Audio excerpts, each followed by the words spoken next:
미국 동부에 위치하고 있는 두류라고 하는 신학교가 있습니다. 우리 감리교를 처음 시작한 아펜젤로 선교사님이 졸업하신 신학교이기도 하고 또한 제가 유학한 신학교이기도 합니다.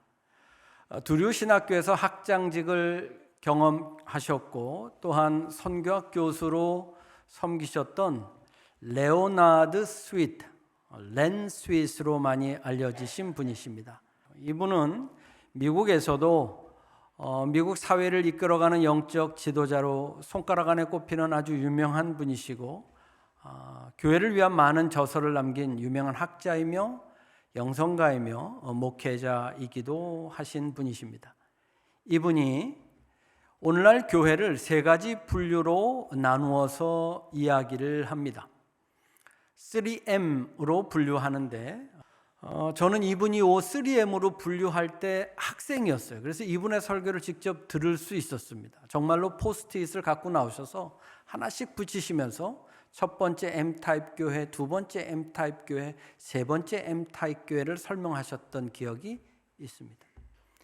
이분이 분류하셨던 첫 번째 M타입의 교회는 뮤지엄 처치입니다. 뮤지엄, 박물관 형태의 교회입니다. 교회가 한때 참 성장했어요. 교인들도 많이 늘어났습니다. 교인의 숫자에 맞춰서 교회도 크게 성장해서 크게 건물을 가지고 있는 큰 교회. 하지만 지금은 시간이 흐르고 교인들이 더 이상 유입되지 않아서 그냥 소수의 연세 드신 교인들만 남아있고 과거에 부흥했던 흔적들만 남아있는 교회. 실제 미국과 서구 사회에 가면 그런 교회들을 그리 어렵지 않게 볼 수 있습니다. 뮤지엄 처치. 그러면서 두 번째 유형의 교회를 메인터넌스 처치라고 분류했습니다. 메인터넌스는 유지한다라는 의미입니다. 교회가 현상은 근근히 유지하고 있는 교회입니다. 이런 교회들은 외적으로 볼 때 크게 문제가 없어 보여요. 그냥 평화로워 보입니다. 귀하게 사역을 잘 감당하는 것처럼 보여요. 하지만 교회가 내적으로 혹은 외부로부터 위기가 찾아오면 이 교회는 쉬 흔들리게 되고 분란이 일어나게 되고 그래서 교회가 왜 이 땅에 있어야 하는지에 대한 존재를 잊어버리는 교회, 사명을 잊어버릴 수 있는 교회를 메인터넌스 처치라고 분류했습니다. 그러면서 렌 스윗 교수님은 이 시대 교회는 이 세 번째 M타입의 교회로 가야만 한다라고 규명합니다. 그게 바로 미셔널 처치예요. 세 번째 미셔널 처치. 다시 말하면 선교적 교회입니다. 이 땅에 교회가 있는 근본의 목적은 선교적 사명을 감당하기 위해서 있다라는 사실입니다. 하나님께서 교회를 통해서 원하시고 기대하시고 또한 우리 안에 소망하는 것이 무엇인가?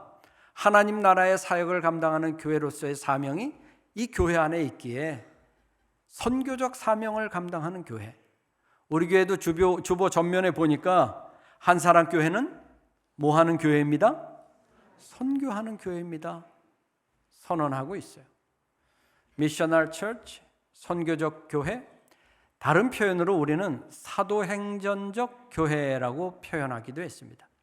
사도행전은 28장으로 끝이 나지만 교회가 새로 29장을 사도행전을 우리 교회가 새로운 사도행전을 시작하자라는 의미로 한때 우리 대한민국 교회에서도 사도행전 29장이 운동처럼 선교적 운동처럼 일었던 때도 있었습니다.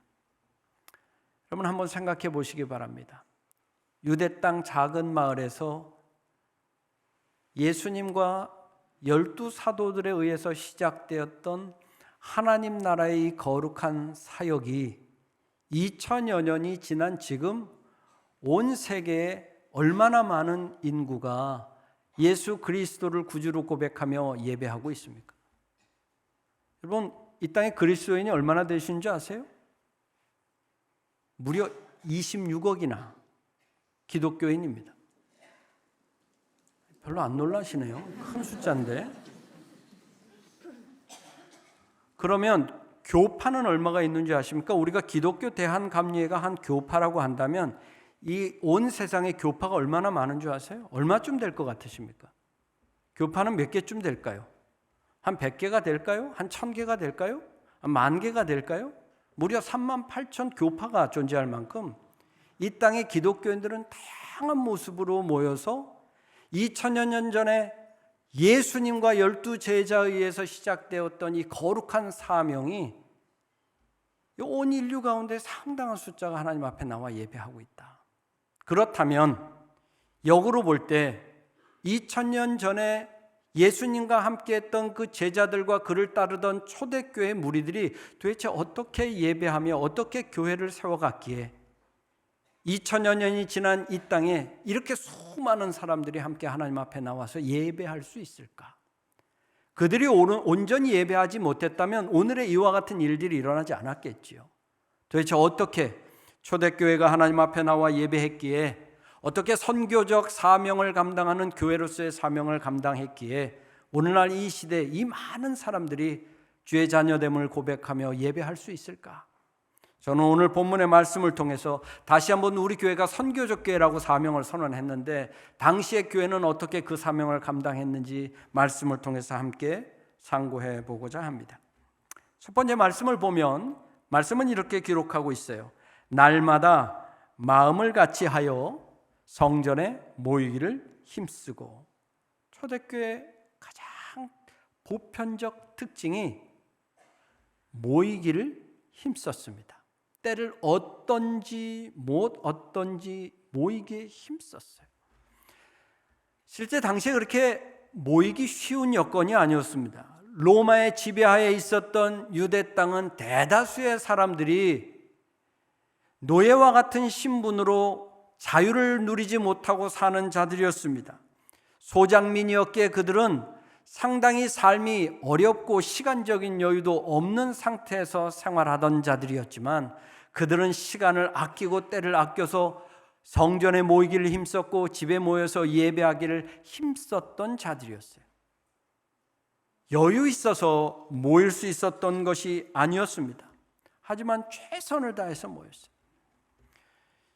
교회 역사를 보면 교회가 어느 시기에 하나님의 놀라운 은혜를 경험하며 교회가 성장했나를 보면 공통적인 게 있어요. 열심히 모였을 때요. 열심히 모였을 때. 한국교회 70년대, 80년대 부흥기의 특징은 열심히 모였어요. 새벽에도 모이고 수요일날도 모이고 금요 기도회로도 철야 기도도 모이고 주일날도 아침부터 저녁 늦은 시간까지 예배하는데 게으름이 없었습니다. 유럽의 개신교가 점점 죽어가고 있어요. 통계를 보니까 유럽의 개신교 가운데 지난 10년 사이에 성도의 수가 62%가 감소됐을 뿐만 아니라 어떤 특정 국가는 아예 개신교가 이미 국가 안에 사라졌다라고 선언한 국가도 있을 만큼 교회는 점점 비어가고 뮤지엄 처치 같은 모양으로 과거의 흔적만이 있는 교회들이 얼마나 많아지고 있는지 몰라요. 얼마 전에 영국 교회를 지도하는 목사님들이 오셨는데 영국 교회 감리교회가 시작된 영국 감리교회조차도 교회가 점점 비어가고 있다는 거예요. 심지어 목회자들의 숫자까지도 감소하고 있어서 한국 교회에게 도움을 청하는 겁니다. 목회자를 보내달라는 거예요. 그런데 상대적으로 유럽에 있는 이슬람들은 굉장히 성장하고 있습니다. 가장 큰 차이점은 뭐냐면 이슬람은 때를 어떤지 못 어떤지 정한 시간에 모여서 열심히 예배하고 기도하는 전통이 여전히 살아있기 때문이 아닐까라고 저는 생각하는 것이에요. 열심히 모여야 돼요. 때를 어떤지 못 어떤지 모여야 하는 것이었어요. 그런데 더 중요한 것이 있습니다. 오늘 본문 말씀을 보면 마음을 같이 하여 모였다라고 기록하고 있어요.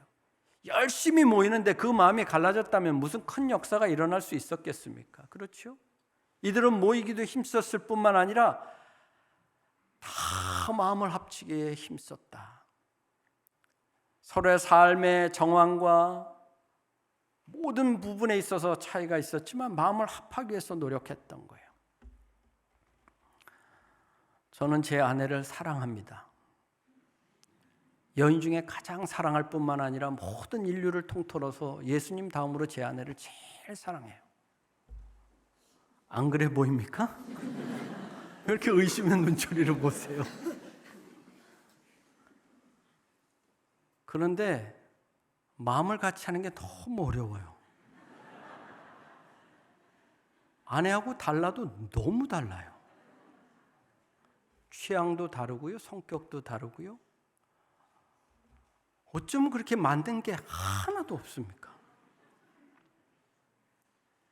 그러니까 사람이 사랑해도 마음을 같이 할 수 없는 게 우리 사람이 이 존재가 그런데 하물며 지금 초대교회 말씀 속에서는 뭐라고 기록하여 있느냐면 마음을 같이 했다라 그랬어요.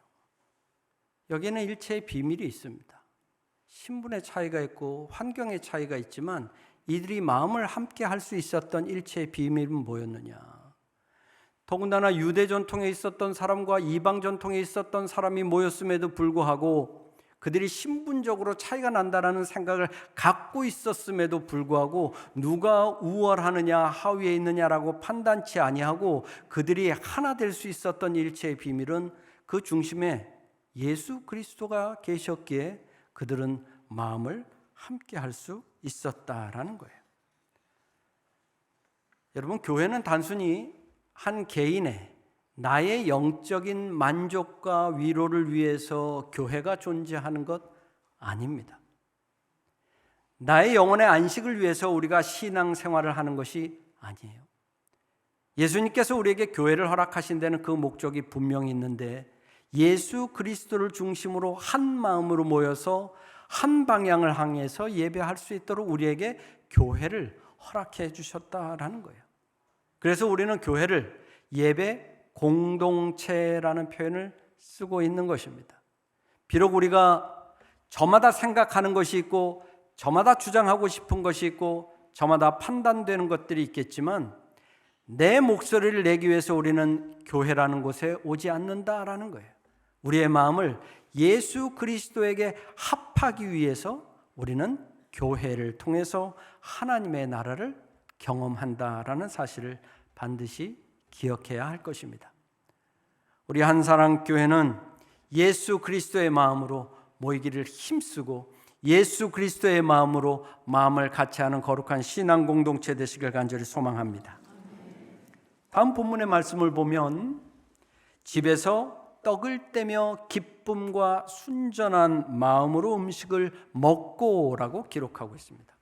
초대교회는 힘써 모였을 뿐더러 모이면은 떡을 떼었다라고 기록하고 있어요. 집에 모여서 밥을 먹었다라는 의미가 아닙니다. 성경에서 떡을 떼었다라고 하는 표현은 바로 성찬을 했다라는 뜻이에요. 초대교회는 모이면 꼭 성찬을 했어요. 모일 때마다 성찬을 했어요. 왜 그렇게 모일 때마다 성찬을 했을까요? 빵 한 덩어리 먹는 것이고 포도주 한 모금 마시는 건데 그게 무슨 큰 의미가 있다고 그들이 모일 때마다 떡을 떼었을까요? 이유는 딱 하나였습니다. 이들은 예배를 통해서, 특별히 성찬을 통해서 예수 그리스도를 만나고 싶었던 거예요. 오늘날은 은혜를 경험할 수 있는 수단들이 상당히 많은 시대에 살고 있습니다. 우리 손에 들려있는 성경과 찬송을 통해서 또 많은 다른 다양한 방법으로 우리가 하나님을 향한 거룩한 신앙을 경험할 수 있는 은혜의 통로들이 있지만 초대교회는 아직 성경도 사람들 손에 들려있지 않았어요. 찬송가라고 하는 것도 아직 없었어요. 그들은 예배의 자리에 함께 모이면 예수 그리스도를 만나고 싶었는데 그것이 주님께서 가르쳐 주신 나를 기념하라고 주신 빵과 포도주였습니다. 그래서 모일 때마다 예수님을 만나고 싶어서 성찬을 경험했던 것입니다. 저와 같은 예배 학자는 이렇게 이야기를 합니다. 교회는 성찬과 세례, 즉 성례라고 하는데 성례의 기초 위에 세워진 은혜의 모임이다라고 저는 교회를 규정합니다. 그리스도인들은 세례를 통해서 예수 그리스도의 살과 피를 먹고 마시는 자의 모임이 성도들이다라고 저는 생각을 합니다. 예수님께서 왜 교회를 허락해 주셨을까? 왜 교회가 성례전 위에 세워주셨을까? 한편 생각하면 예수님께서 세례를 받으신 것을 한번 생각해 보시길 바랍니다. 여러분, 세례는 누가 받습니까? 죄송해요. 자꾸 질문을 해서. 직업병이에요. 선생이다 보니까 자꾸 질문을 하는데 왜 누가 세례를 받아요? 보통 찬양대가 주로 답을 주던데 이럴 때 죄인 세례는 누가 받습니까? 아멘, 감사합니다. 세례를 받을 대상자들은 죄인들이에요. 우리는 우리의 죄를 스스로 해결할 수 있는 능력이 없어서 주님께서 은혜를 베풀어 주셔서 세례라는 것을 우리에게 주시고 세례를 통해서 원죄와 우리의 죄를 물로써 깨끗이 씻을 수 있는데 왜 예수님은 세례를 받으셨을까요? 그러면 예수님이 죄인입니까? 예수님은 하나님과 동등됨을 취하지 아니하시고 이 땅에 오신 하나님과 같은 분이신데 왜 예수님께서 굳이 이 땅에 오셔서 죄인들이 서야 할 세례의 자리에 예수님께서 세례를 받으셨을까? 예수님은 죄인이 아니세요. 그럼에도 불구하고 이 땅에 죄인의 자리에 오셔서 우리에게 하나님의 의를 이루기 위해서 모범을 보여주신 겁니다. 너희도 나같이 세례를 받으라는 거예요. 여러분, 세례를 받을 때 그 장면은 성경에서 유일하게, 성경에서 딱 한 번 등장하는 장면이 있는데 성부 하나님과 성령 하나님과 성자 예수님이 함께 있는 자리가 딱 한 번 성경에 예수님의 세례의 장면에 등장합니다. 우리는 비록 기억하지 못할지라도 여러분들이 세례 받을 때에도 예수님이 세례 받는 것처럼 하늘로부터 여러분들 향해서 음성이 있었어요. 너는 내 사랑하는 아들이라, 내 사랑하는 딸이라, 내 기뻐하는 자니라. 그래서 예수님께서 세례를 받으신 거예요. 그래서 초대교회 때는요, 세례를 굉장히 중요하게 다뤄왔어요.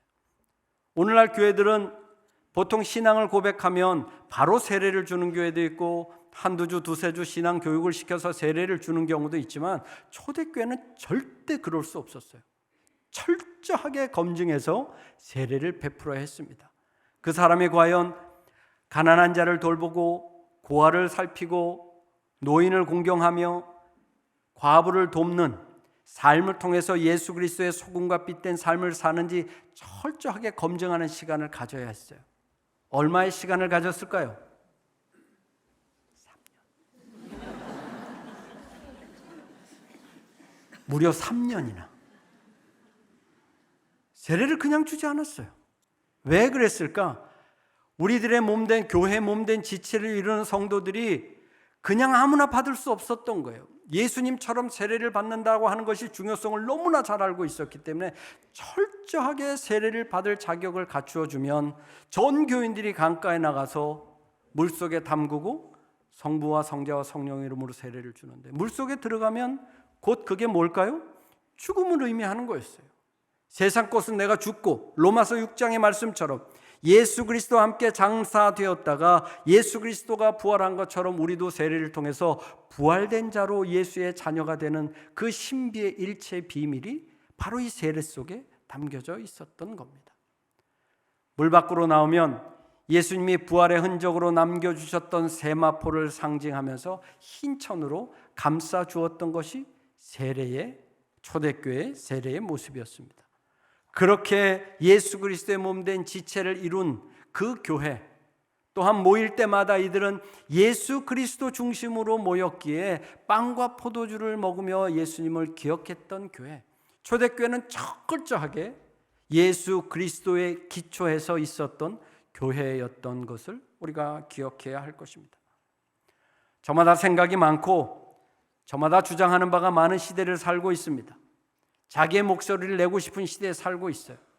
하지만 교회는 예수 그리스도의 핏값으로 세워진 우리 교회는 예수 그리스도께서 은혜의 방편 구원의 통로로 허락해 주신 우리 한사랑 교회는 예수 그리스도만이 주인됨을 고백하는 예수 그리스도 위에 세워진 교회됨을 고백하는 교회 되시길 간절히 소망합니다.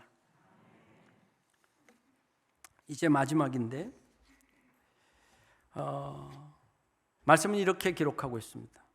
하나님을 찬미하며 또 온 백성에게 칭송을 받으니, 이렇게 기록하고 있습니다. 하나님을 찬미하며 또 온 백성에게 칭송을 받으니. 4년 전입니다. 제 큰어머니께서 부산에 살고 계셨는데 돌아가셨어요.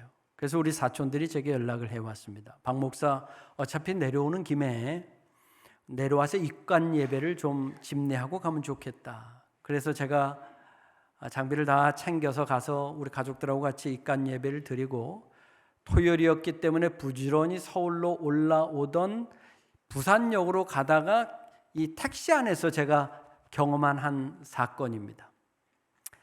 당시에 우리 사회는 어떤 일을 경험하고 있었느냐 하면, 광화문의 한 교회를 중심으로 국가는 모이지 말라고 하는 이 인원에 대한 규제가 있을 때, 광화문에서 한 교회가 집회를 하느라고 코로나 감염자 숫자가 막 늘어나서 사회적으로 한국 교회에 대한 시선이 좀 좋지 않을 그 즈음이었습니다.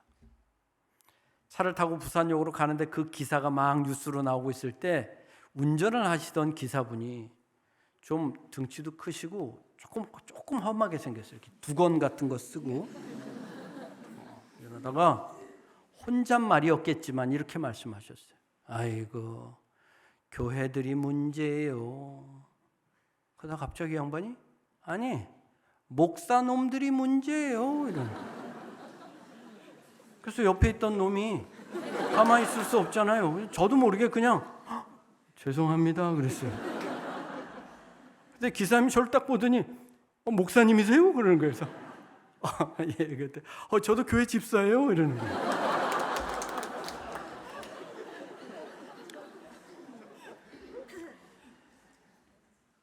근데 저 그 사건이 제 마음속에 굉장히 오래 남아 있었습니다. 우리가 하나님께 예배하기 위해서 모여서 함께 예배하며 주의 기쁨 되기 위해서 얼마나 마음을 다해서 예배할 뿐더러 삶의 자리에서 우리를 통해서 예수 그리스도의 영광이 나타날 수 있도록 얼마나 수고하고 애쓰면서 살아갑니까? 그런데 우리 사회는 우리를 그렇게 보고 있는 것 같지 않아요. 왜 그럴까요? 심지어 한 기독교 기관에서 조사한 데이터가 있어요. 2021년 7월 조사입니다. 시기가 좀 그러니 감하고 들으시기 바라요. 응답자가 1000명이 넘은 걸 보면 굉장히 많은 표본이라 굉장히 신뢰도가 높은 표본 데이터입니다. 이렇게 물었어요. 종교인에 대한 이미지가 어떻습니까? 그 종교인 하면 어떤 이미지가 떠오르십니까? 질문이었습니다. 불교인 하면 어떤 이미지가 떠오르십니까? 냐는 질문에 온화하다, 절제한다, 따뜻하다, 자비롭다라고 하는 게 순서가 가장 높게 나온 답이었고요. 천주교인 하면 어떤 이미지가 떠오르십니까? 라는 질문에 윤리적이다, 깨끗하다, 착하다, 따뜻하다라고 답을 했습니다. 그런데 개신교인 하면 어떤 이미지가 떠오르십니까? 라는 질문에 첫 번째가 거리를 두고 싶다, 이중적이다, 이기적이다, 사기꾼 같다 라는 순서로 답이 나왔어요. 왜 우리 사회가 우리 교회를 이런 시선으로 바라보고 있을까? 과거에도 그랬습니까? 원래 사람들은 우리 교회를 이런 시선으로 봐왔습니까? 아니에요. 한국의 근현대 역사에서 우리 개신교가 이룬 공헌은 이루 말할 수 없이 높고, 지금도 여전히 우리 사회를 이롭게 하는 NGO 활동과 사회 구제 사역은 어느 종교와도 비교가 안 될 만큼 아주 탁월하고 우월하게 이 사역을 감당하고 있어요. 그럼에도 불구하고 왜 우리 사회는 우리 교회를 향해서 이런 불편하며 왜곡된 시선으로 바라보고 있을까? 제 부친께서 목회를 하셨습니다. 우리 임영웅 감독님보다 조금 위 선배님이세요. 어디서 목회를 하셨냐면 봉천동에서 평생 목회를 하셨습니다. 봉천동은 저희 아버지 목회하실 70년대, 80년대, 90년대 뭐 조금 나아지긴 했지만 70년대, 80년대는 아주 서울의 유명한 달동네 가운데 하나였습니다. 그래서 교회가 조금 저지대에 있었고 언덕 위로 쭉 달동네 그 쭉 이쪽 보면 막 노란 깃발, 하얀 깃발, 파란 깃발 뭐 쫙 깃발이 있어요. 뭐죠? 어떻게 이렇게 잘하셔요? 그럼 제가 초등학교를 가면 무당 가정에 있는 자녀들이 우리 학교에 있다 보니까 친구 집에 놀러 가다 보면 무당 집이에요. 그러면 우리 친구가 엄마한테 저를 소개합니다. 엄마, 얘 혜정이 저기 초록지붕 봉천교회 목사님 아들이야. 그러면 이렇게 생기신 우리 친구 엄마가 야 혜정아 너 이리 와봐 부르세요. 또 제 손을 꽉 잡고 야 혜정아 우리 아들 데리고 좀 교회 좀 가라. 7, 80년대는요 무당도 교회를 인정했어요. 왜? 교회는 선한 곳이에요. 교회에서 하나님의 진리의 말씀 위에 서 있는 교회는 해로울 것이 전혀 없는데 왜 오늘날 이 시대를 사는 우리들을 향해서 우리가 속해 있는 저 사회는 이런 불편한 시선으로 우리를 여전히 바라볼까? 여러분 오늘 본문 말씀을 보면 이렇게 기록하고 있습니다. 온 하나님을 찬미하며 또 백성들에게 칭찬을 받았는데 그냥 백성이 아니라 온 백성들에게 당시 교회는 칭찬받았대요. 이제 제 설교의 결론을 맺겠습니다. 과연 우리는 어떻게 하면 하나님께 예배할 뿐만 아니라 온 백성들에게 칭찬받는 한사랑교회 성도들이 다 될 수 있을까?